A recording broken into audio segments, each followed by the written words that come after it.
शांति।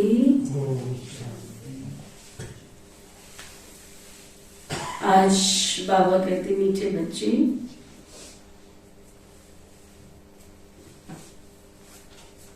यहाँ तुम्हें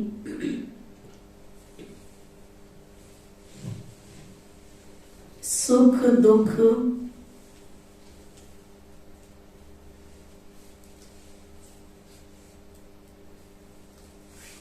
मान अपमान,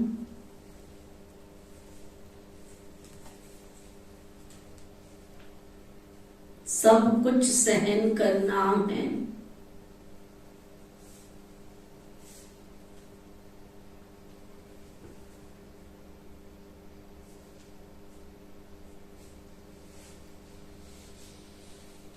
पुरानी दुनिया के सुखों से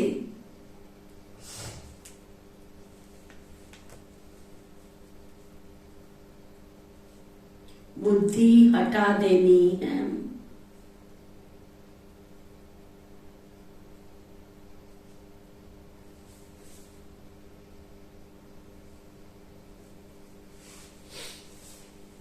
अपनी मत पर नहीं चलना है।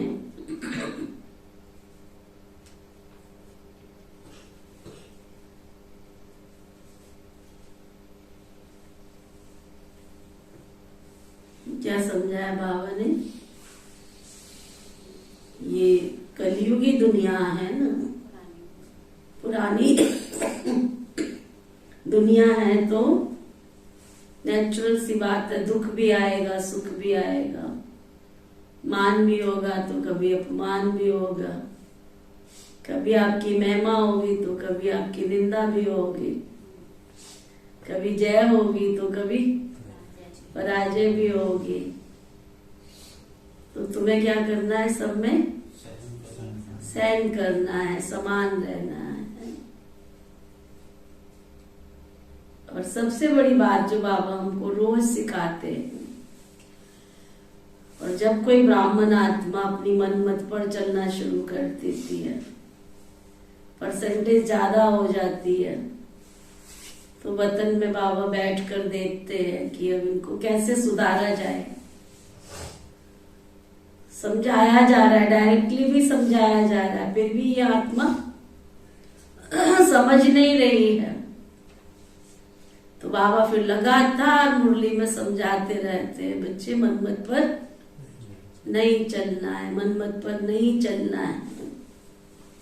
क्योंकि वतन में बाबा बैठ कर देखते हैं कि इस बच्चे का खाता अकाउंट माइनस में जा रहा है मनमत पर चलने से। बाप है ना, तो उसको बर्दाश्त नहीं होता है कि इसका लॉस हो, इसका नुकसान हो, तो इसलिए सावधानी देना शुरू कर देते हैं। तो जो भाग्यशाली आत्माएं होती हैं, समझदार को इशारा काफी। तो इशारे से भी नहीं समझते हैं तो फिर तो बाबा को फिर मुरली में कहना पड़ता है। कहते चलो समझदार नहीं बने हो तो इशारा नहीं समझ रहे हो, तो मुरली में कहना पड़ता है फिर। तो आज बाबा कहते अपनी मनमत पर नहीं चलना है। फिर बाबा पूछ रहे हैं, देवताई जन्म से भी यह जन्म बहुत अच्छा है, कैसे?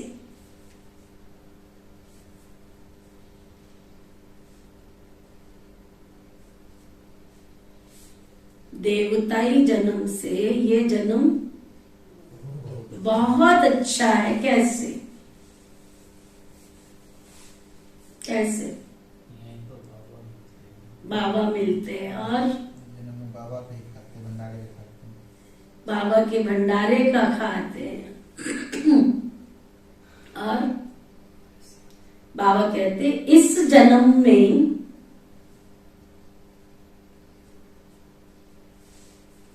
तुम बच्चे शिव बाबा के भंडारे से खाते हो।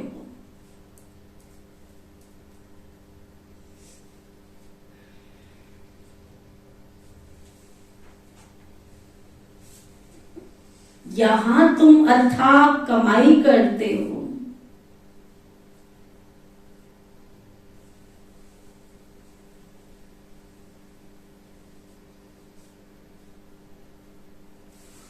इस जन्म में ही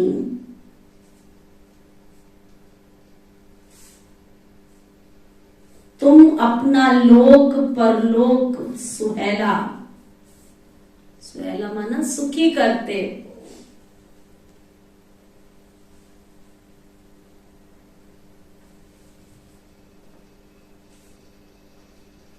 और एक सबसे बड़ी बात, सुदामा मिसल 2 मुट्ठी दे करके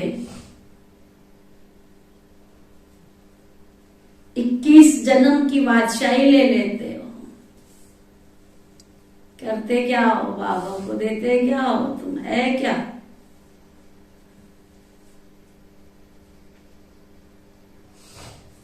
गीत है,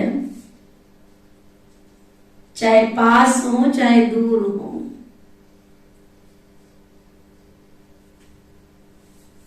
इतना अंदर से माइंड स्वरूप की स्मृति, चाहे वो दूर हो चाहे वो पास हो, नजरों में समाये रहते हैं। ओम शांति। गीत का कितना अच्छा अर्थ है। बाप बैठ बच्चों को समझाते हैं, चाहे हम इस तन से नजदीक हैं या दूर हैं, क्योंकि सम्मुख योग की शिक्षा दे रहे हैं। प्रेरणा से तो नहीं देंगे ना, बाबा कहते हैं। चाहे मैं नजदीक हूं चाहे मैं दूर हूं, याद तो मुझे ही करना है ना। चाहे मैं तुम्हारे सामने दिख रहा हूं चाहे मैं परम धाम में बैठा हूं, परंतु याद तो तुम्हें मुझे ही करना है। भगवान के पास जाने के लिए भक्ति तो बहुत करते हैं, तो बाबा बैठ समझाते हैं कि हे जीव की आत्माएं, इस शरीर में निवास करने वाली आत्माएं, आत्माओं से परम पिता परमात्मा बैठकर बात करते हैं।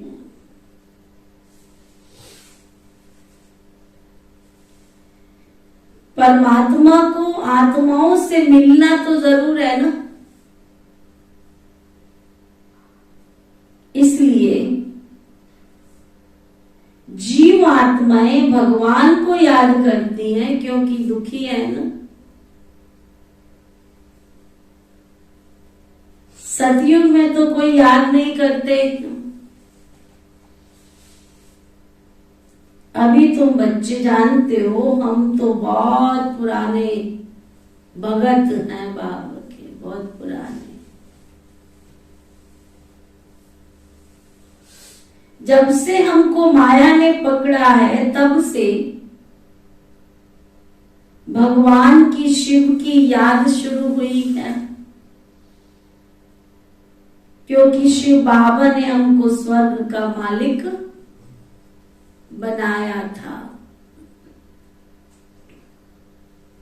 तो उनका यादगार बनाकर फिर भक्ति करते हैं। अब तुम जानते हो बाप सम्मुख आए हैं लेने के लिए। शिव बाबा आए हैं हम सबको सम्मुख लेने के लिए।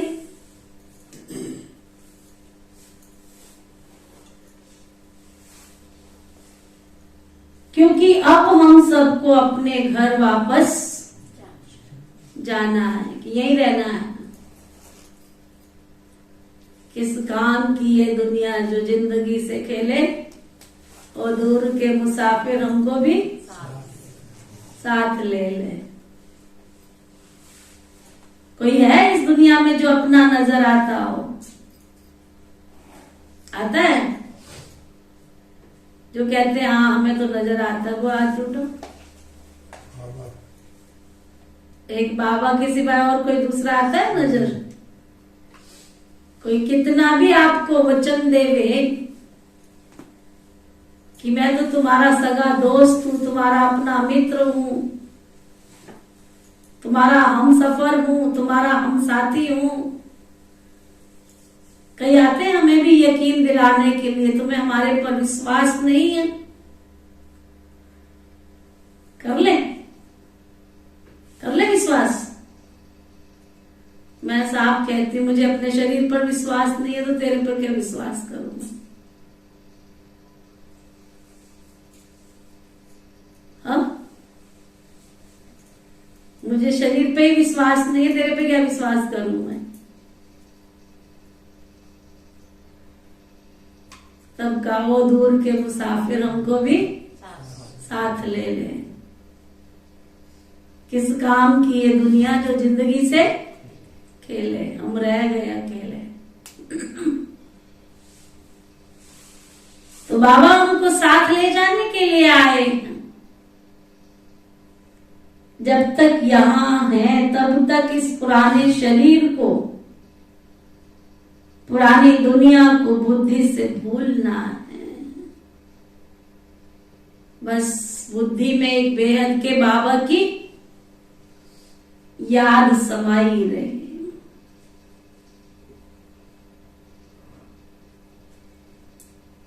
तो इस योग अग्नि से तुम्हारे पाप नाश होंगे।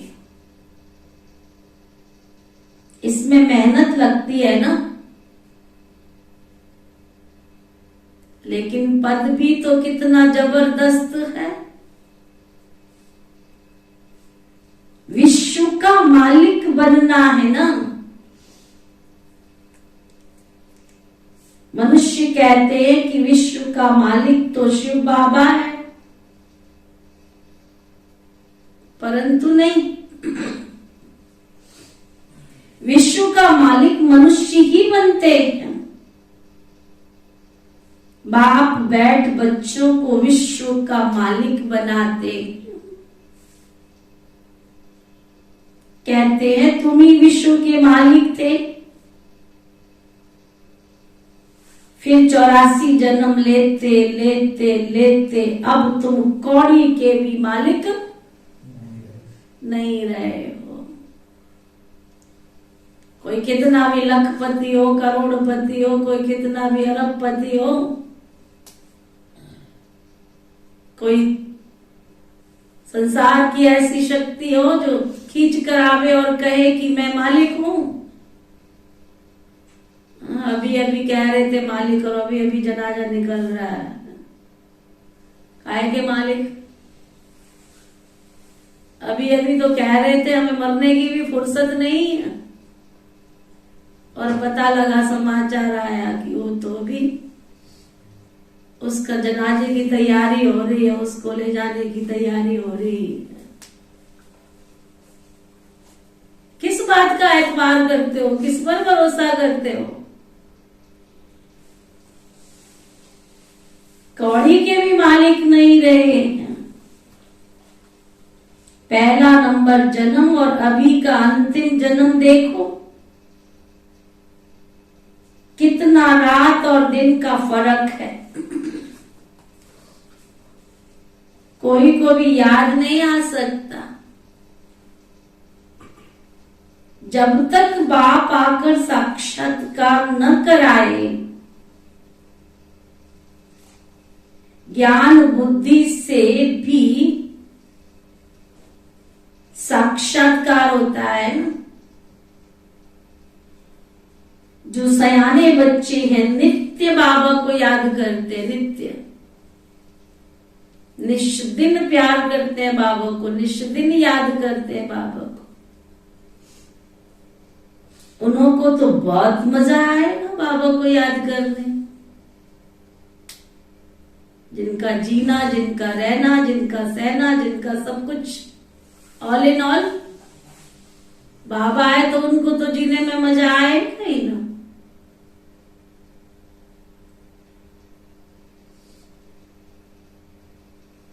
यहां तुम सब नई नई बातें सुनते हो। मनुष्य तो कुछ भी नहीं जानते, वह तो गपोड़े लगाते रहते, दर दर धक्के खाते रहते हैं। तुमको तो भटकने से छुड़ाया जाता है। बाबा कहते बच्चे तुम आत्मा हो, तुम बस मुझे याद करते रहो। रोज बाबा कहता है क्यों भटकते हो बच्चे, तुम्हें कहीं मंदिर टकाने कहीं पे भी भटकने की दरकार नहीं है तुम्हें।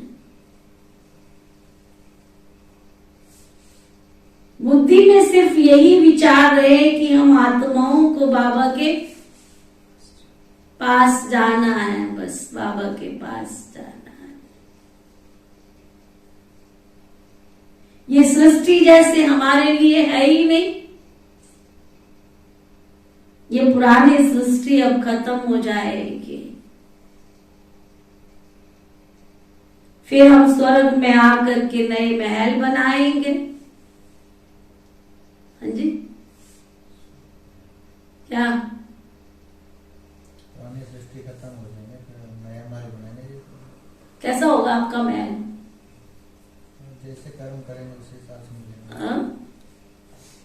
बाबा ने सबको कर्म रूपी लेखनी, सबको कारीगर बना दिया इस समय। एक छोटी सी कहानी सुनाते, कहते एक राजा था, तो उसके राजमहल में एक कारीगर था जो दिन रात काम करता रहता था। बहुत सुंदर सुंदर फर्नीचर बनाता था, बहुत सुंदर महल बनाता था, बहुत सुंदर फर्नीचर बनाता था। राजा ने उसको एक बार बुलाया अपने महल में, तो बोला कि तुमने जिंदगी में बहुत महल बनाए हैं, बहुत सुंदर सब कुछ। तो उसने राजा को कहा कि राजन, अब तो मैं बनाते बनाते थक गया हूं, अब मैं सेवानिवृत्ति चाहता हूं आपसे। तो राजा ने कहा अच्छा चलो ऐसा करो, सिर्फ एक लास्ट बस एक लास्ट, तुम जितनी तुम्हारे अंदर ताकत हो, जितनी तुम्हारे अंदर खूबियां हो, और जितना तुम इसको सुंदर बना सकते हो, एक महल और सुंदर बना दो। एक सुंदर, बहुत सुंदर, दुनिया कहे कि वाह क्या कमाल है, कितना सुंदर इसने महल बनाया है। बस लास्ट, उसके बाद नहीं मैं तुमको कहूंगा कि तुम और बनाओ और बनाओ। जितना खर्चा आएगा तुम चिंता मत करना, बना देना बस, कर देना बस, जो कुछ हो सकता है बस कर लेना। उस कारीगर के मन में संकल्प आया। राजा तो ऐसे ही बोलता रहता है, जब देखो तब ऐसे ही बोलता रहता है, और जैसे ही मैं बना के कंप्लीट करता हूं फिर कहता है बस, फिर कहता है बस। तो जो अब तक तुम सुंदर सुंदर महल बनाता था ना, उससे भी गया भी था। फटाफट बना बनू के थोड़े दिन में ही राजा के पास पहुंच गया। बोला राजन बन गया महल। कहते अच्छा इतनी जल्दी? कहते हाँ बन गया, बहुत सुंदर बन गया। तो कहा चलो देखते हैं। राजा ने देखा कि अब तक की जो इसने कृतियां बनाई थी, और मैंने तो इसको बोला था कि बहुत सुंदर बनाना, राजा ने ऊपर से लेके नीचे तक सारा देखा, उसने सिंपल सा बना दिया। राजा देखता रहा और उसको भी देखता रहा। सारा देख करके बाहर आकर के उसने कहा अच्छा इसको लॉक लगा दो। लॉक लगाया, चाबी। राजा ने कहा ये चाबी तुम संभालो, ये महल तो मैंने तुम्हारे लिए बनवाया था ना। अब उसको कैसा लगा? कैसा लगा? अब तो उसके पास कोई चांस नहीं था। ऐसे ही संगम युग पर बाबा रोज रोज हमको पक्का कराते बच्चे बस ये लास्ट जन्म है तुम्हारा बच्चे, ये तुम्हारा लास्ट जन्म है, तुम्हारा तन मन धन तुम जितना सफल कर सकते हो उतना कर लो। तुम नई दुनिया का नया महल अपने लिए जैसा बनाना चाहते हो ना वैसा बना लो। और हम नादान, हम सोचते बाबा तो रोज मुरली में ऐसे ही कहता रहता है सफल कर लो, सफल कर लो, सफल कर लो। तो आज बाबा फिर से स्मृति दिला रहे हैं बच्चे, ये पुरानी सृष्टि खत्म हो जाएगी और फिर तुम सतयुग में नए महल बनाएंगे और उसमें जाकर के तुम वास करेंगे और तुम सृष्टि के मालिक बनेंगे। पुरानी सृष्टि खत्म हो जाएगी, दिन रात तुम्हारी बुद्धि में ये चलते रहना चाहिए। बाबा अपना अनुभव सुनाते हैं, रात को सोता हूं तो बस ख्यालात चलते रहते हैं। अब ये नाटक पूरा होता है, पुराना चोला छोड़ता हूं। हाँ, एक ख्याल तो जरूर चलता है कि आत्मा पर विकर्मों का बोझा बहुत है, पाप कर्मों का बोझा बहुत है। इसलिए निरंतर बाबा को याद करना, अपनी अवस्था को दर्पण में देखना है। हमारी बुद्धि सबसे हटी हुई है, चेक करो। धंधे आदि में रहते हुए भी बुद्धि से काम ले सकते हो ना।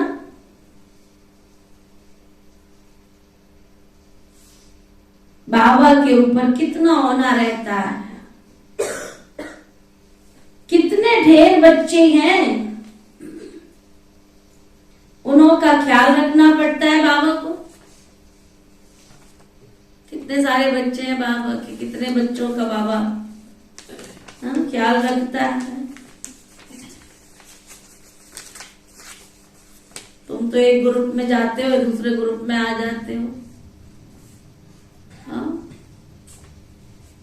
बाबा को कितना ख्याल रखना पड़ता है। निरंतर साल के 365 दिन बाबा का कितना बड़ा भंडारा चलता रहता है दिन रात। बाबा के घर में कभी कमी आती है क्या? कितना ख्याल रखता है बाबा। कितने बच्चों को पनाह शरण देनी है बाबा ने। दुखी तो बहुत है ना, हंगामे भी कितने होते रहते हैं और हंगामे में कितने मरते भी रहते हैं। ये समय बहुत खराब है, बहुत अति का समय आ गया है। तो बच्चों को शरण देने के लिए ये मकान बन रहे हैं।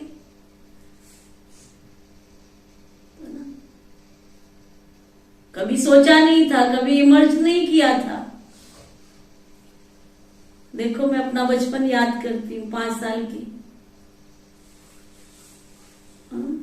पांडव भवन में रहते थे। एक पांडव भवन ही तो था जब हमने मधुबन जाना शुरू किया। केवल एक हिस्ट्री हॉल था, बाबा का कमरा था, और जो सामने का मेडिटेशन हॉल है ना, वो हॉल भी नहीं था जब हमने जाना शुरू किया। उस समय तो केवल एक पहाड़ी होती थी, वहां कपड़े सुखाए जाते थे। और शांति स्तंभ के पास में जो बिस्तर डिपार्टमेंट है ना, वो भंडारा हुआ करता था। और शांति स्तंभ के पास जहां सामने की तरफ, वहां सब माताएं बैठ करके अनाज सब्जी सब साफ किया करती थी। देखते देखते देखते देखते देखते पहले मेडिटेशन हॉल बना, फिर ओम शांति भवन बना, फिर ज्ञान सरोवर बना, और बनते बनते आज मनमोहिनी भी बन गया, शांति वन बना, मनमोहिनी बना, आनंद सरोवर बना, मान सरोवर बना, अब दूसरा आनंद सरोवर बन रहा है। कितना बाबा का विशाल महायज्ञ। किसके लिए? किसके लिए? कितने बाबा के बच्चे जाते हैं, बेहद के बच्चे जाते हैं और सब ठिकाने भर जाते हैं।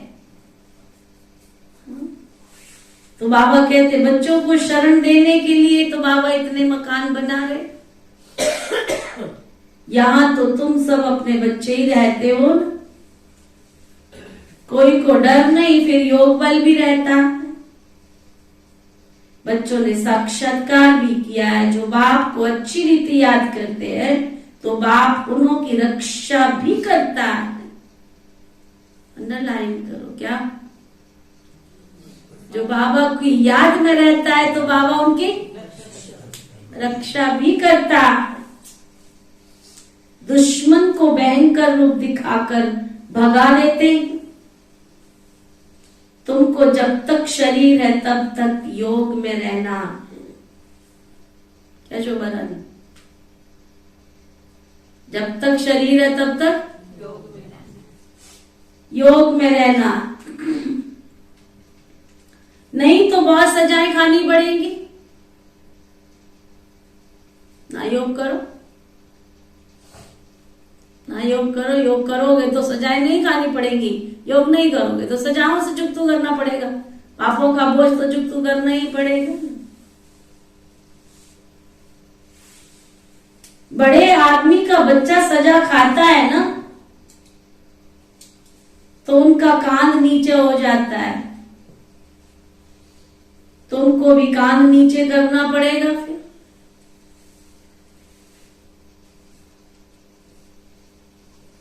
बच्चों के लिए तो और भी बहुत कड़ी सजाएं। समझ में आया?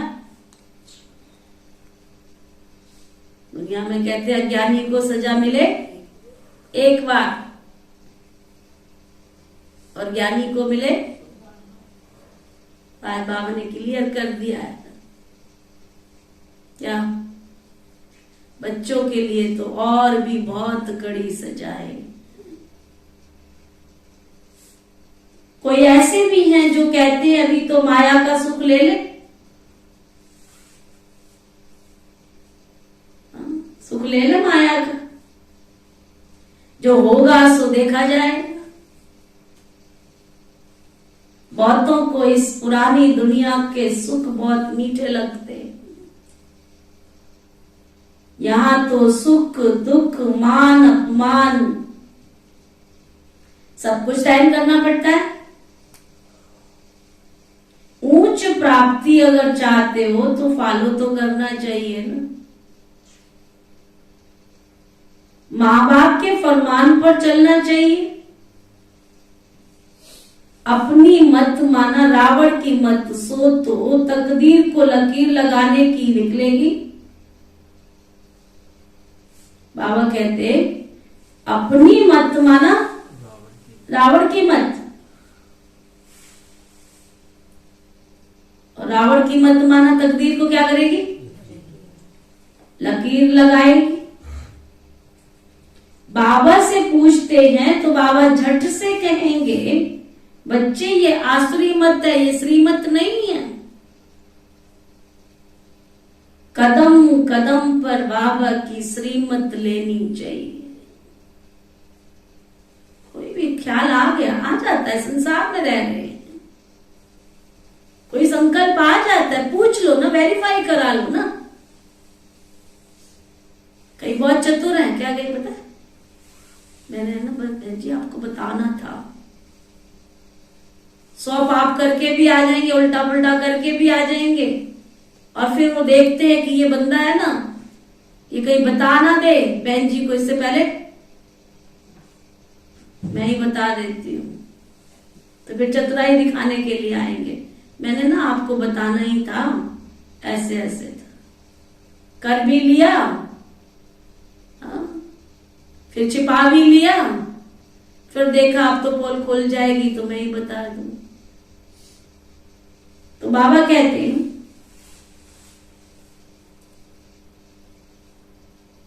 देखना है कहां उल्टा काम कर बाबा की निंदा तो नहीं कर रहे हो। एक तरफ तुम सेवा कर रहे हो, दूसरी तरफ कोई ऐसा कर्म तो नहीं हो रहा जिससे बाबा की निंदा हो जाए। देवी देवता तब बनेंगे जब ऐसे लक्षण होंगे। ऐसे नहीं वहां ऑटोमेटिक लक्षण आ जाएंगे, नहीं, यहां ही बच्चे तुमको मीठी चलन चाहिए। अगर समझो शिव बाबा ने नहीं, ब्रह्मा बाबा ने कहा तो भी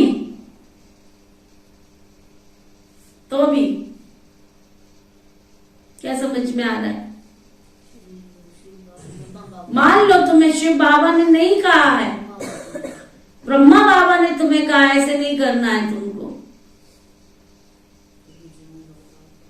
तो बाबा कहते रिस्पॉन्सिबल तो ब्रह्मा ही रहेगा ना। अगर कुछ नुकसान हुआ तो हर्जा नहीं, ये ड्रामा में था तो तुम्हारे लिए, तुम्हारे पर कोई दोष नहीं पड़ेगा, क्योंकि तुमने ब्रह्मा बाबा के कहने से किया ना। अवस्था बहुत अच्छी चाहिए। भले तुम यहां बैठे हो, बुद्धि में यही रहे कि हम ब्रह्मांड के मालिक वहां के रहने वाले हैं। इस रीति घर में रहते, धंधा करते, उपराम होते जाएंगे। जैसे सन्यासी गृहस्थ से उपराम हो जाते हैं, तुम तो सारी पुरानी दुनिया से उपराम होते हो। उस हठयोग और इस सन्यास में रात दिन का फर्क है।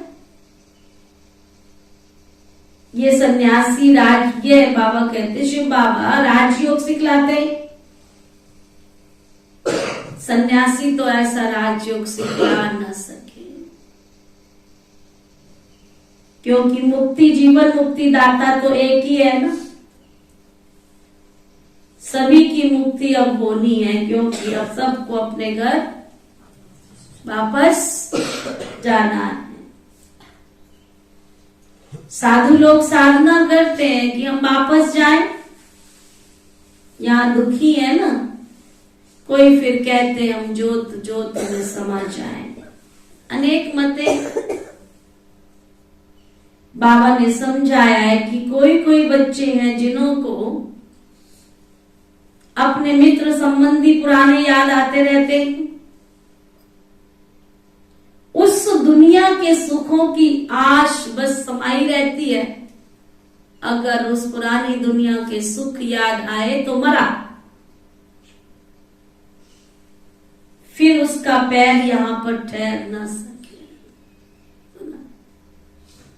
दो नाव में तो नहीं रह सकते ना, कुछ वहां का भी स्वाद ले ले, कुछ यहाँ का भी स्वाद ले, कुछ वहां भी भटक ले, कुछ यहाँ भी अटक ले। बाबा कहते तो फिर वो यहां ठहर नहीं सकी। माया बहुत लालच देती है। कहावत है ना, भगवान को याद करो नहीं तो बाज आ जाएगा, बाज पक्षी आ जाएगा। ये माया भी बाज के मिसल वार कर देती है। अब जबकि बाप आए हैं तो अभी भी पुरुषार्थ कर ऊंच पद नहीं पाया तो अंडरलाइन करो। अब जबकि बेहद का बाप आया है, क्या सुखविंदर, बहुत पुरुषार्थ कर लिया है, हा? बहुत पुरुषार्थ कर लिया है सबने। बाबा कहते अब जबकि बेहद का बाप आया है, अगर अब पुरुषार्थ नहीं किया तो कल्प कल्पांतर भी नहीं कर पाएंगे। यहां बाबा के पास तो तुमको कोई दुख नहीं है, तो पुरानी दुनिया के दुखों को भूलना चाहिए ना। सारे दिन का पोता मेल देखना चाहिए। कितना समय बाबा को याद किया, चेक करो अपना अपना चार्ट। कितना समय बाबा को याद किया, कितनों को जिए, दान दिया, बड़े दानी बनते हो ना, चेक करो कितनी आत्माओं को मैंने जिए दान दिया, कितनी आत्माओं का कल्याण किया। बाबा ने तुमको जिए दान दिया है ना, सतयुग त्रेता का तुम अमर रहते हो, तुमको जिए दान मिला तो तुमको नहीं आना चाहिए मेरे बच्चों का, मेरे परिवार का, मेरे सगे संबंधियों का भी कल्याण हो जाए। यहां कोई मरता है तो कितना रोते पीटते, स्वर्ग में दुख का कोई नाम ही नहीं है। समझेंगे पुरानी खाल छोड़ करके नहीं लेते। ये मिसाल भी तुम्हें लगता है और कोई ये मिसाल दे न सके। वह थोड़े ही कोई पुरानी खाल छोड़ते हैं, वह तो पैसे इकट्ठे करते रहते हैं बस। यहां तो तुम जो कुछ बाबा को देते हो ना, वह बाप को थोड़े ही खाते हैं कि अपने पास रख लेते हैं। शिव बाबा को पेट है,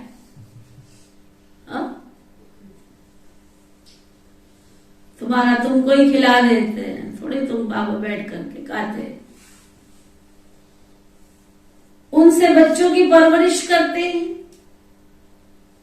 इसलिए ये सच्चा सच्चा शिव बाबा का, द्रौपदी का भंडारा है, शिव बाबा का सच्चा सच्चा भंडारा है, भंडारा।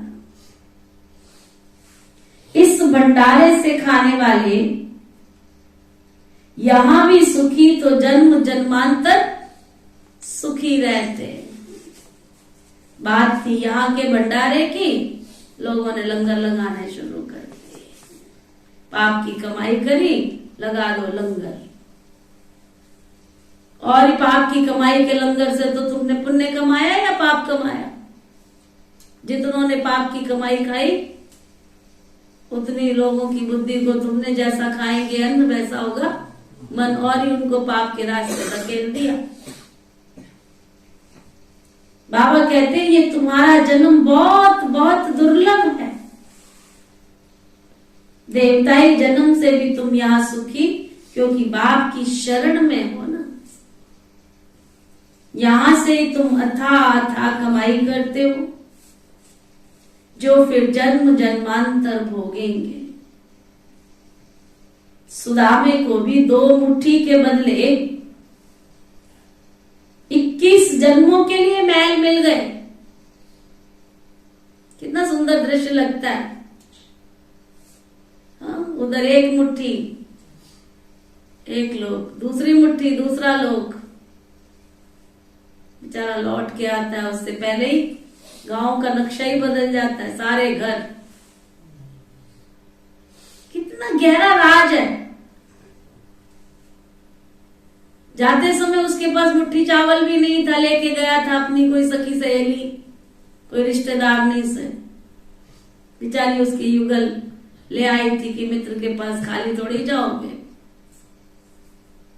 है ना। एक पोटली ले आई थी चावलों की। देखो हमारे हिंदू संस्कृति में कितना महत्व बताया। कहीं किसी के पास जाना है तो खाली नहीं जाना, खाली नहीं जाना। कितनी सूक्ष्म, खाली नहीं जाना। इसके पीछे लॉजिक क्या है कि तुम कहीं जाओगे तो किसी को देके नहीं आते हो, उसके बदले लेकर आते हो, कोई खाली नहीं आते। तो का अतिथि देवो भव, अतिथि देवो भव। अतिथि बन के गया था ना सुदामा, मित्र बन के गया था ना सुदामा। और देखो लौट करके आया तो केवल अपने घर को स्वर्ग नहीं बनाया, है ना। सारे गांव का नक्शा बदल गया, सारा गांव। अपने बच्चों को ही देवता नहीं बनाया उसने, सारे गांव के बच्चे देवता बन गए। अपनी घरवाली को रानी नहीं बनाया, जितनी घरवालियां थी, जितनी थे सबको। टीवी वालों को भी अक्ल है, उन्होंने दिखाया। और उसमें एक और कहानी दिखाते हैं। उस राज्य का जो राजा था बड़ा खूंखार था, कईयों को बहुत तंग करता था, कर इकट्ठा करता था। उसने देखा ये क्या है, ये तो पूरा गांव का नक्शा बदल गया, कौन आया, किसने ऐसा सुंदर महल बना दिए, कितना सब कुछ दे दिया। पता चला वो भी शरण में आ गया। ये सब कहानी इस समय की है। अभी लोगों को लगता है ना तुम गुप्त में क्या कर रहे हो, सबकी शरण यही मिलनी है, सबने यही आना है, दर यही है, हट्टी यही है। बाबा कहते सुदामे को भी 2 मुट्ठी के बदले 21 जन्मों के लिए महल मिल गए।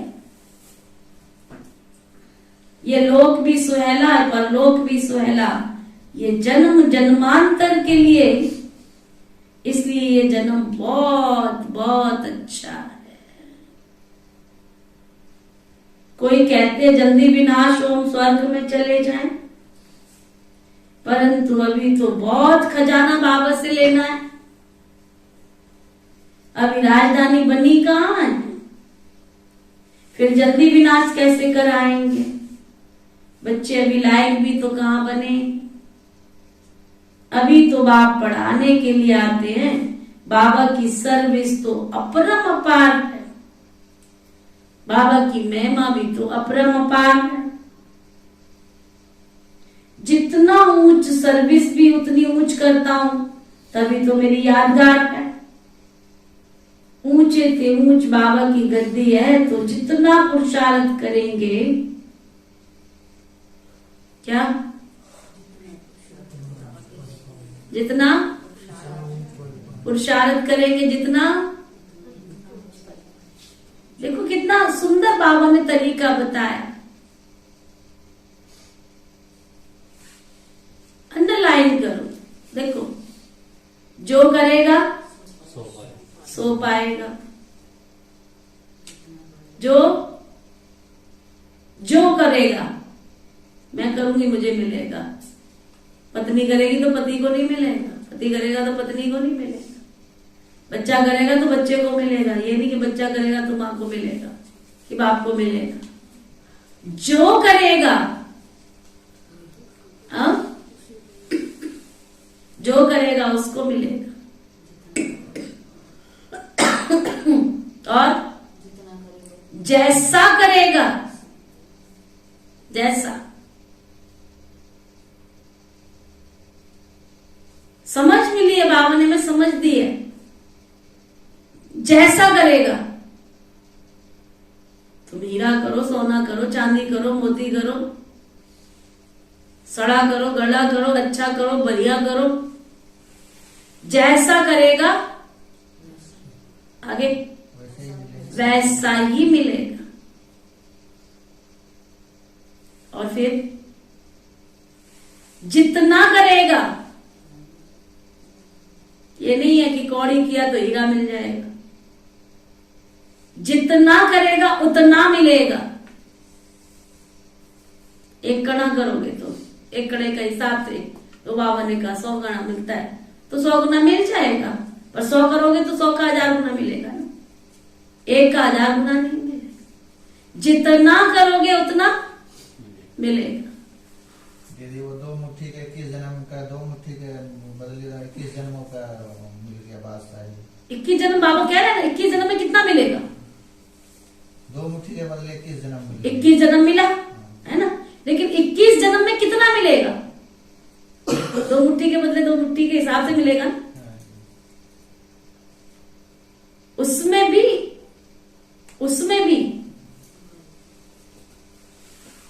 भी रुक्मिणी ने कृष्ण जी से पूछा, भगवान मुझे आपकी लीला समझ में नहीं आई कि आपने 2 मुट्ठी के बदले उसको महल कितना दे दिया। तो कृष्ण जी समझाते हैं उनको, भगवान सुदामा की जो टोटल प्रॉपर्टी थी ना, टोटल प्रॉपर्टी वो 2.5 चावल था, बस टोटल प्रॉपर्टी उसकी 2.5 चावल था। जो उसकी रोज रूटीन दिनचर्या में जो उसको भोग लगाता था। 2.5 चावल था उसके पास। एक चावल ईश्वर अर्पण करता था, दूसरा चावल वो बच्चों के अर्पण करता था, और आधा चावल दोनों पति पत्नी स्वीकार करते थे। टोटल संपत्ति उसकी 2.5 चावल थी। उस टोटल संपत्ति को उसने क्या किया? ईश्वर अर्पण किया। अब उस 2.5 चावल में आप अपनी संपत्ति तोड़ लो। आपके पास कितनी संपत्ति? उस एवज में जितना करोगे उतना मिलेगा। समझ आया? ये लॉजिक है ईश्वर का। तब बाबा कहता गरीब का 1 रुपया और अमीर का 100 रुपया बराबर। अब बाबा ने तो कह दिया गरीब का 1 रुपया और अमीर का 100 रुपया, लेकिन करोड़पति का 1 रुपया और अमीर का गरीब का 1 रुपया बराबर होगा क्या? अगर अमीर आकर के 1 लाख भी दे देता है तो भी गरीब का 1 और अमीर का 1,00,000, उसका जो रिटर्न मिलेगा ना, वो गरीब को भी 1 का उतना मिलेगा, अमीर को भी 1 लाख का उतना मिलेगा। तब का जितना करेगा उतना मिलेगा। और आगे जिसके साथ करेगा उसके साथ मिलेगा। ये कर्म का हिसाब किताब है। और ये एक बार नहीं, 1000 बार मैंने इस क्लास में समझाया है। फिर कहते आपने तो बहन जी हमें बताई नहीं ये बात। जिसके साथ करेगा उसके साथ तुम्हारा कर्म बंधन बन रहा है इस संगम युग पर। जिसके साथ करेगा, आप सगे संबंधियों के साथ कर रहे हो, अपने मित्रों के साथ कर रहे हो, यहां आके तुमने नई रिश्तेदारियां जोड़ ली है। तू मेरा दोस्त है, तू मेरा फ्रेंड है, तू मेरा सखा है, तू मेरा साथी है, तू मेरा रिश्तेदार बन गया। बहुत कर्म का हिसाब किताब है। मान लो एग्जाम्पल, आप आते हो यहां पर, आप पहले जानते थे ज्ञानचंद भाई को? नहीं जानते थे ना। अब आपके घर में किसी बच्चे की शादी है, शादी में आपने क्या किया? कार्ड दे दिया इनको, और कार्ड के बदले इन्होंने क्या किया? आपको जाके सगन दे दिया। अब वो क्या बन गया? नई रिश्तेदारी बन गई ना। उस कर्म का हिसाब किताब आपके साथ जुड़ गया, नया रिश्ता जोड़ लिया ना। तो जिसके साथ करेगा उसके साथ मिलेगा। और बाबा रोज क्या कहता? बच्चे अपने को भी भूल जाओ, अपने सगे संबंधियों को भी भूल जाओ। मैंने आके यहाँ पे किसी को फ्रेंड बना लिया, किसी को दोस्त बना लिया, किसी को साथी बना लिया, आदान प्रदान शुरू हो गया। तो जिसके साथ करेगा उसके साथ मिलेगा। और आगे सुनो, जब तक करेगा, हम सोचते हमने तो बहुत कुछ कर लिया, नहीं। जब तक करोगे तब तक मिलेगा। ये नहीं है कि तुमने 1000 साल पहले कर लिया था उसका अब तक मिलता रहेगा। तो वो बाबा समझा रहे। ऊंचे से ऊंच बाबा की गद्दी है। जो पुरुषार्थ करते हैं वो अपना भाग्य बनाते हैं। ये अविनाशी ज्ञान रत्नों की कमाई है, जो वहां फिर अथा धन बन जाता है। तो बच्चों को बहुत बहुत पुरुषार्थ अच्छा करना है। बाबा को यहां भी याद करो और बाबा को वहां भी याद करो। सीढ़ी तो है ना। दिल दर्पण में देखना है, मैं कितना बाबा का सपूत बच्चा बना हूं। अंधों को कितनों को रास्ता बताता हूं। अपने से बातें करने में खुशी होती है ना। जैसे बाबा अनुभव बताते हैं, सोता हूं तो भी मैं बाबा से बातें करता हूं। बाबा, मीठे बाबा, आपकी तो बहुत कमाल है। भक्ति मार्ग में फिर हम आपको भूल जाएंगे। अरे इतना वर्षा आपसे पाते हैं, फिर सतयुग में भूल जाएंगे। फिर भक्ति मार्ग में आपका यादगार बनाएंगे, परंतु आपका ऑक्यूपेशन बिल्कुल भूल जाते। जैसे बुद्धू अज्ञानी बन जाते।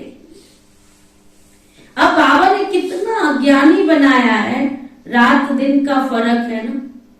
ईश्वर सर्वव्यापी है, ये कोई ज्ञान थोड़ा ही था। ज्ञान तो सृष्टि चक्र का चाहिए।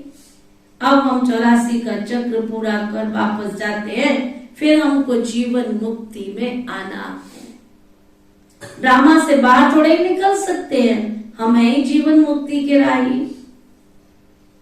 किसको बाबा बच्ची कहते हैं, किसको माइया कहते हैं। हाँ, बाबा के घर में बाबा किसी को तो कहते ये मेरी बच्ची है, किसी को कहता माइया। माइया समझा, काम वाली जो होती है ना उसको माइया कहते। बाबा कहते जरूर फर्क तो होगा ना। कोई की सर्विस से खुशबू आती है, कोई तो जैसे यहाँ आते ना अक के फूल। ये तो बाबा ने समझाया ना, तुम जैसे हमारे साथ आए हो, ऊपर से बाप भी आए हैं विश्व को पावन बनाने।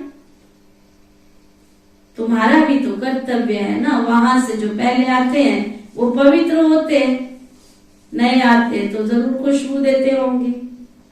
बगीचे से भी तुलना करते हैं, जैसी सर्विस वैसा खुशबूदार फूल।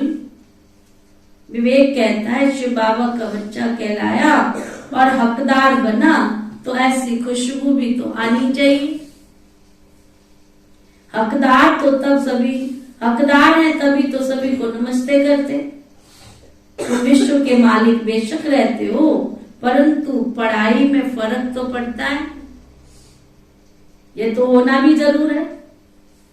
बच्चों को निश्चय हो जाता है ये बाबा है, और चक्र भी बुद्धि में। तो बाबा कहते और जास्ती क्यों बताएं, बाप विगर स्वदर्शन चक्कर धारी कोई बना न सके। बनते हैं इशारे से, जो कलह पहले बने हैं वही बनते हैं। ढेर की ढेर बच्चे आते, पवित्रता के ऊपर कितने अत्याचार होते हैं। जिसके द्वारा बाप गीता सुनाते हैं उनको कितनी गालियां देते। शिव बाबा को भी गाली देते, कच्च मच्छ अवतार कहना भी तो गाली है ना। न जानने के कारण बाप पर तुम्हारे पर कितना कलंक लगाते रहते। बच्चे कितनी मेहनत करते हैं, कितना माथा मारते हैं, फिर पढ़ाई से कोई तो बहुत साहूकार बन जाते, कितना कमाते। एक एक ऑपरेशन के कई तो 2-2 हजार 4-4 हजार भी मिल जाते। पढ़ाई पढ़ते हैं तो जैसा डॉक्टर वैसी उसकी कमाई, जैसा वकील वैसी कमाई। कोई तो कुटुंब की पालना भी नहीं कर सकते, फर्क है ना। कोई जन्म जन्मांतर बादशाही लेते, कोई जन्म जन्मांतर के लिए गरीब बनते। तो बाबा कहते तुमको समझदार बनाते। अभी तुम सभी बात में कहेंगे ड्रामा, सभी का पार्ट है। जो पास्ट हुआ सो ड्रामा होता तो वही है जो ड्रामा में है। ड्रामा अनुसार जो कुछ होता है सब ठीक है। तुम कितना भी समझाओ तो भी समझते नहीं है। इसमें मैनर्स भी बहुत अच्छे चाहिए। हर एक अपने अंदर में देखे मेरे में कोई कमी तो नहीं। माया बहुत कड़ी है, उनको कैसे भी निकालना है। सभी कमियां निकालनी है। बाबा कहते बांधेलियां तो बहुत बहुत लगन से बाबा को याद करती है ना। आजकल तो देखो बंधन वाला इतना कोई है ही नहीं, सबके बंधन छूटे हुए हैं। वह अच्छा पद पा लेती है, जितना जास्ती मार खाती उतना याद करती है। हाय शिव बाबा निकलेगा, ज्ञान से शिव बाबा को याद करते हैं ना, उनका चार्ट बहुत अच्छा रहता। ऐसे जो मार खाकर भी आते हैं ना, वो बाबा की सर्विस में लग जाते हैं। अपना जीवन ऊंच बनाने के लिए अच्छी सर्विस करते हैं। सर्विस न करे तो दिल खाती है, दिल टपकती है हम जाए सेवा पर। बल समझते हैं सेंटर छोड़कर जाना पड़ता है, परंतु प्रदर्शनी में बहुत सर्विस है। तो सेंटर की भी परवाह न कर भागना चाहिए। जितना हम दान करेंगे ना उतना बल मिलता रहेगा। दान भी जरूर करना है ना। देखो बाबा कहते हैं सेवा का भी शौक होना चाहिए। ये है अविनाशी ज्ञान रतन। अब जिनके पास जितने रतन होंगे उतने ही तो वो दान करेंगे ना। बच्चों को अब सारी सृष्टि के आदि मध्य अंत का ज्ञान याद आ जाना चाहिए। सारा चक्र फिरना चाहिए। बाबा भी इस सृष्टि के आदि मध्य अंत को जानने वाला है। जरूर ज्ञान का सागर है। सृष्टि के आदि सृष्टि के चक्र को जानने वाला है। ये दुनिया के लिए बिल्कुल नया ज्ञान है जो कब पुराना बनता ही नहीं है। वंडरफुल नॉलेज है ना जो बाप ही बताते हैं। कोई कितना भी साधु महात्मा हो सीढ़ी चढ़कर ऊपर तो जाता नहीं। सिवाय बाबा के कोई भी मनुष्य की गति सदगति कोई कर ही नहीं सकता। क्या समझा? श्री बाबा के सिवाय किसी की कोई गति सदगति कर ही नहीं सकता। न मनुष्य न देवता दे सकते। जो दे सकते हैं वो सिर्फ एक बेहद का बाप ही दे सकते हैं। दिन प्रतिदिन वृद्धि तो होनी ही है। बाबा ने कहा था प्रभात फेरी में ये लक्ष्मी नारायण का चित्र सीढ़ी का ट्रांसलाइट का चित्र होना चाहिए। बिजली की भी ऐसी कोई चीज हो जिसमें चमक आती रहे। स्लोगन भी बोलते जाओ तो ना नारे लगाते जाओ। राजयोग परमपिता परमात्मा ही सिखला रहे हैं भागीरथ के द्वारा। और कोई भी ये राजयोग सिखला ना सके। ऐसा ऐसा आवाज बहुत सुनेंगे। समझा? ऐसा समय आएगा जब सबको सत्य ईश्वर पिता की पहचान मिल जाएगी। अच्छा, मीठे मीठे सिकिलते बच्चों प्रति माता पिता बाप दादा का याद प्यार और गुड मॉर्निंग। रूहानी बाप की रूहानी बच्चों को नमस्ते। हम सब रूहानी बच्चों की दिल व जान सिक व प्रेम से नमस्ते नमस्ते नमस्ते जी।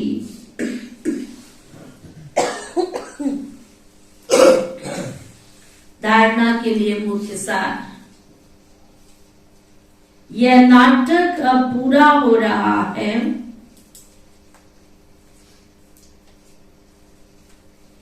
इसलिए इस पुरानी दुनिया से उपराम रहना है।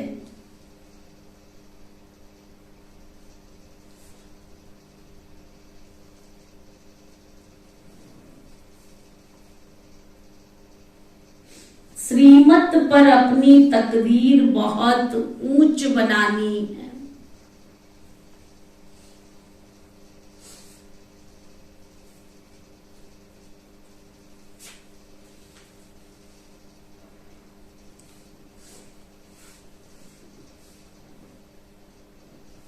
कभी कोई उल्टा कर्म नहीं करना है।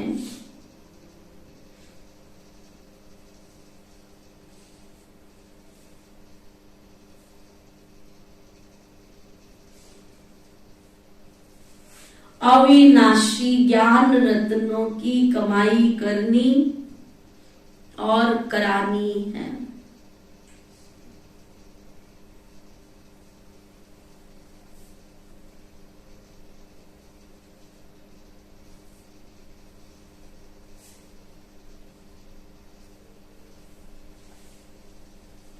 एक बाबा की याद में रहे सपूत बच्चा बन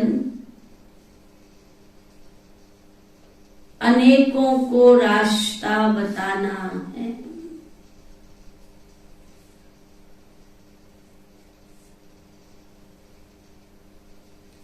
वरदान सतगुरु प्यारे बाबा का वरदान। त्याग और तपस्या के वातावरण द्वारा विघ्न विनाशक बनने वाले सच्चे सेवाधारी भव। त्याग और तपस्या के वातावरण द्वारा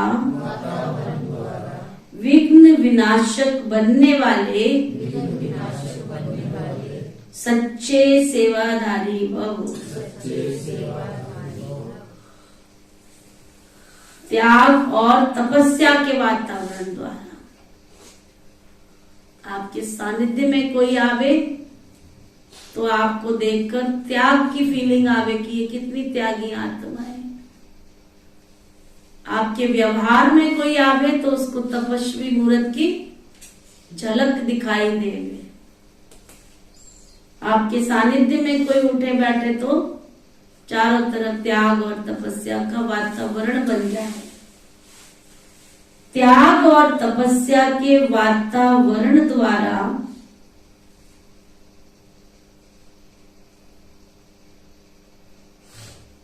विघ्न विनाशक बनने वाले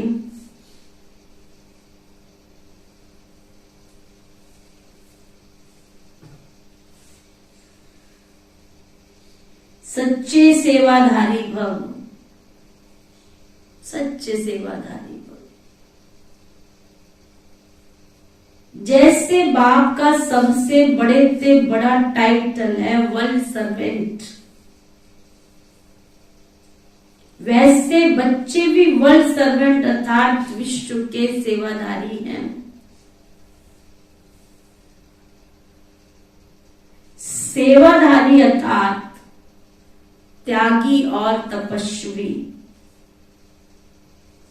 जहां त्याग और तपस्या है वहां भाग्य और उनके आगे दासी के समान आता ही है। भाग्य उनके आगे दासी के समान आता रहता है। आप सेवा तो करो। सचमुच कितना सुंदर बाबा की ये बात है। उसके पीछे भाग्य ऑटोमेटिक आता चला जाता है। आप करने वाले तो बनो। मैं हमेशा कहती बाबा तुम्हें जोड़ने के लिए तो देगा नहीं। तुम जगह बनाओ। तुमने एक जगह फिक्स की है, मान लो। एक अनुभव की बात बता रही हूं मैं। अगर आपने अपने घर में एक फ्रिज रखने की जगह बनाई है तो क्या होगा? आज नहीं तो कल वहां पे फ्रिज रखा ही जाएगा। है ना निजा? है ना? आश्चर्य की बात नहीं। तुमने जिस चीज का जहां स्थान बनाया है उस जगह वो स्थान भरेगा। आज नहीं तो कल भरेगा। तुम सेवा के सेवाधारी तो बनो। बाबा को तुम्हारी आवश्यकता पता चलेगी तो बाबा उस साधन से आपको भरपूर कर देगा। सेवाधारी बनो तो सही पहले तुम। जहां त्याग और तपस्या है वहां भाग्य तो स्वतः ही उनके आगे दासी के समान आता है। सेवाधारी देने वाले होते, लेने वाले नहीं। इसलिए सदा निर्विघ्न रहते। तो सेवाधारी समझकर त्याग और तपस्या का वातावरण बनाने से सदा निर्विघ्न, विघ्न विनाशक रहेंगे। स्लोगन: किसी भी परिस्थिति का सामना करने का साधन है स्व की स्थिति। कोई कहे ना हमारी परिस्थिति है, बाबा कहते पहले अपनी स्व स्थिति को चेक करो। स्व स्थिति कैसी है? तो स्व स्थिति है किसी भी परिस्थिति को पार करने की स्थिति। आज का अव्यक्त बाप दादा का अव्यक्त इशारा देखो। कल जनवरी माह शुरू हुआ था, 13 जनवरी भी हो गई। लोहड़ी की लक लक बधाइयां। ताली भी नहीं बजाते, देनी ना पड़ जाए लोड़ी कहीं। हाँ? किसको आता है लोड़ी? आती गाना? हाँ? तुम्हारी भी काकी की पहली लोड़ी है? फिर हाँ जी, मेरे भी काकी की पहली लोड़ी है। मेरा भी शिव बाबा काका है, उसकी भी लोड़ी है। मैं तो 15 तारीख को दूंगी दोपहर को। तो ना आप सबके ध्यान पे रहे प्रोग्राम बनाया है। सुबह 5:30 पौने 6 बजे सबको पहुंचना है।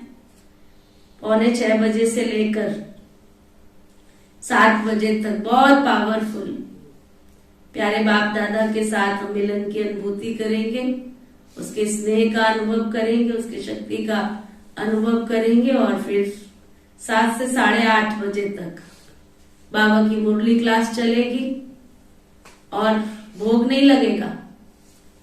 जो रुकेंगे भाई बहन उनको नाश्ता मिलेगा। और उसके बाद 9:30 बजे से 12:30 बजे तक,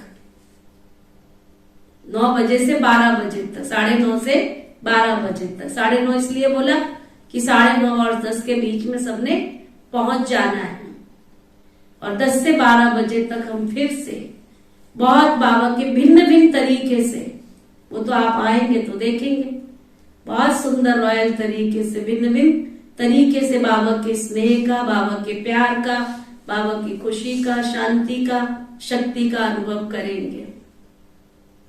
बाबा के 4 स्तंभ है ना, ज्ञान स्तंभ, सुख स्तंभ, शांति स्तंभ, शक्ति स्तंभ, चारों स्तंभ का अनुभव करेंगे 10 से 12 के बीच में। और फिर 12 बजे हम बाबा को भोग लगाएंगे। और 12 बजे से 1 बजे तक लोहड़ी का गीत गाएंगे, गीत संगीत प्रोग्राम। और फिर 12 से 1 बजे तक बाबा को भोग लगा के सबको पिकनिक की प्लेट मिलेगी। ठीक है, अब ये प्रोग्राम बनाया गया है। इसलिए जिन्होंने बहुत तरीके से योग का अनुभव करना है वो सुबह से दोपहर तक करेंगे।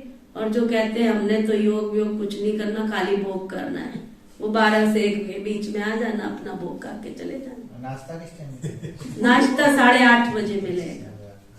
रहना पड़ेगा, उसके लिए रहना पड़ेगा, उसके लिए रहना पड़ेगा, तभी मिलेगा ना नाश्ता। ये थोड़ी नाश्ता करके तुम लोग अपने अपने घर चले जाओ भाई, ये तो गलत बात हो जाती है ना। ठीक है, तो अब प्रोग्राम समझ में आ गया? दोबारा रिपीट कर देती हूँ। सुबह 5:30 बजे से 7 बजे तक बाबा के साथ स्नेह और प्यार का मिलन का अनुभव। बहुत सुंदर कमेंट्री, बहुत सुंदर बनाया प्रोग्राम। और उसके बाद 7 से 8:30 बजे तक बाबा की बहुत सुंदर अव्यक्त मुरली क्लास। फिर जो रुकेंगे उनको नाश्ता मिलेगा। फिर 9:30 बजे सबको पहुंच जाना है। जो सुबह नहीं आए हैं वो भी पहुंच जाएं, और जो आए हैं जाके आना चाहते हैं वो भी पहुंच जाएं।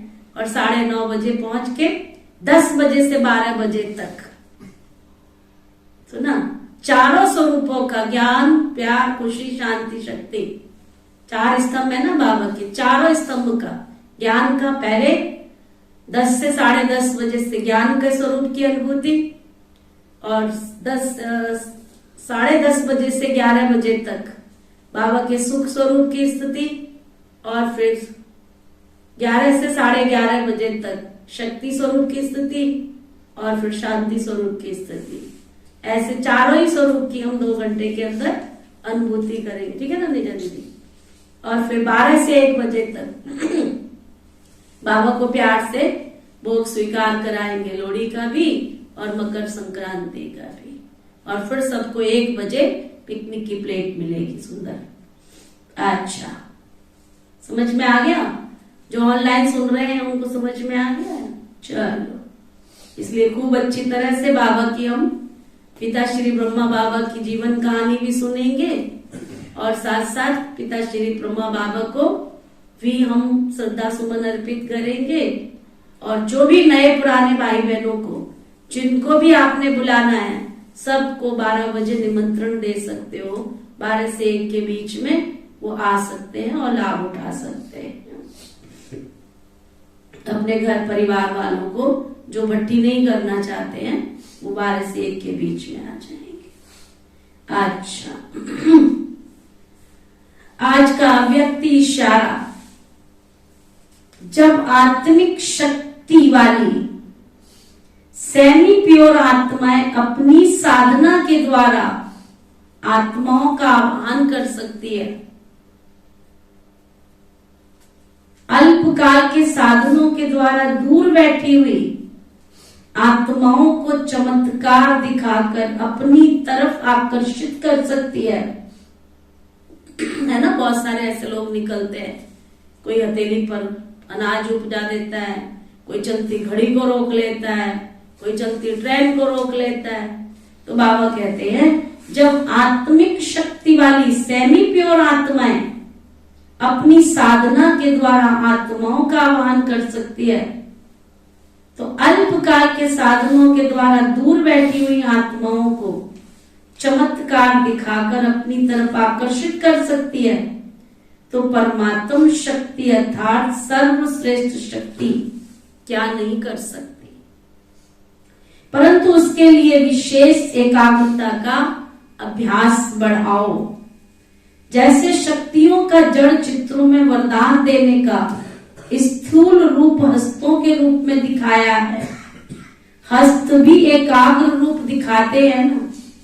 वरदान का पोज हस्त दृष्टि और संकल्प एकाग्र दिखाते हैं ना, जैसे दिखाते ना देवी स्वरूप दिखाते हैं। यहाँ से किरणें निकल रही, यहाँ से किरणें निकल रही, आंखों से किरणें निकल रही। तो बाबा कहते हैं वरदान का पोज हस्त दृष्टि संकल्प एकाग्र दिखाते हैं ना। ऐसे चैतन्य रूप में एकाग्रता की शक्ति को बढ़ाओ, तब रूह का आह्वान करके रूहानी सेवा कर सकेगी। सुना? अच्छा, आज का सोमान, आज का सोमान। मैं तख्त नशीन आत्मा हूं। सारा दिन क्या अभ्यास करना है? तख्त नशीन। बाबा ने कितने प्रकार के तख्त दिए हैं? अकाल तख्त, आत्मा का भ्रुकुटी की कुटिया का तख्त, बाप का दिल तख्त। मैं दिल तख्त नशीन आत्मा हूं। और सारा दिन अभ्यास करना। परमात्म दिल तख्त नशीन स्थिति क्या है? इस स्थिति में रहने से क्या क्या प्राप्तियां होती हैं? परमात्म दिल तख्त नशीन स्थिति क्या है? इस स्थिति में रहने से क्या क्या प्राप्तियां होती हैं? तो ना नोट करना सारा दिन। फिर योगा अभ्यास। भ्रकुटी के अकाल तख्त पर विराजमान मैं स्वराज्य अधिकारी आत्मा हूं। प्रकृति के अकाल तख्त पर विराजमान मैं स्वराज्य अधिकारी आत्मा हूं। अपने स्थूल व सूक्ष्म कर्म इंद्रियों की दरबार लगाओ।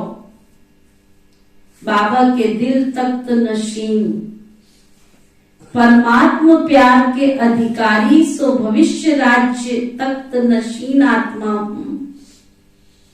इस स्मृति में बैठ करके योग अभ्यास करें। ठीक है? और आप सभी के ध्यान पर रहे नुमा शाम का योग 6:30 से 7:30 बजे तक मैं सामने बैठकर ही ऑनलाइन करा रही हूँ। और बाबा की अव्यक्त मुरली भी कल से शुरू हो गई है 7:30 से 8 की। जो भी लाभ लेना चाहते हैं वो ले लें, और जो नहीं ले पा रहे हैं, जिनको भेजी जा रही है, वो आराम से बाद में बैठ के भी सुन सकते हैं। और जैसा बाबा का रोज का सोमान है, उस सोमान के आधार पर ही कमेंट्री से योग कराती हूँ, तो वो लाभ आप सभी उठा सकते हैं। ओम शांति शांति शांति।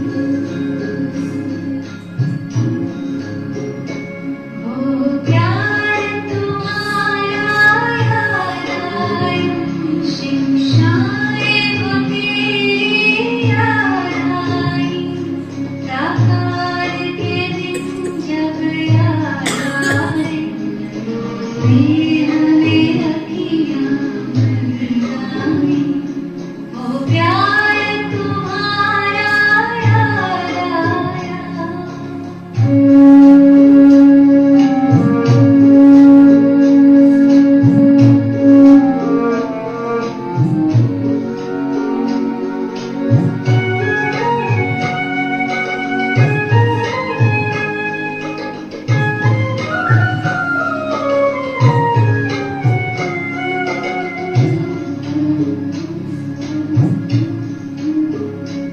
आंगन में दिखे दृष्टि देते, जब उंगली तुम्हारी गूंज उठी।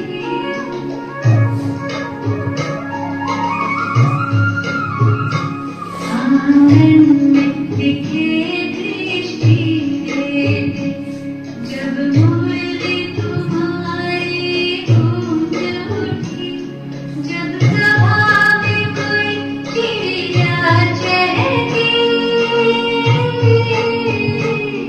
जब सभा में कोई चिड़िया चहकी, तो स्नेह में अखियाँ भर आई, वो प्यार तुम्हारा याद आया।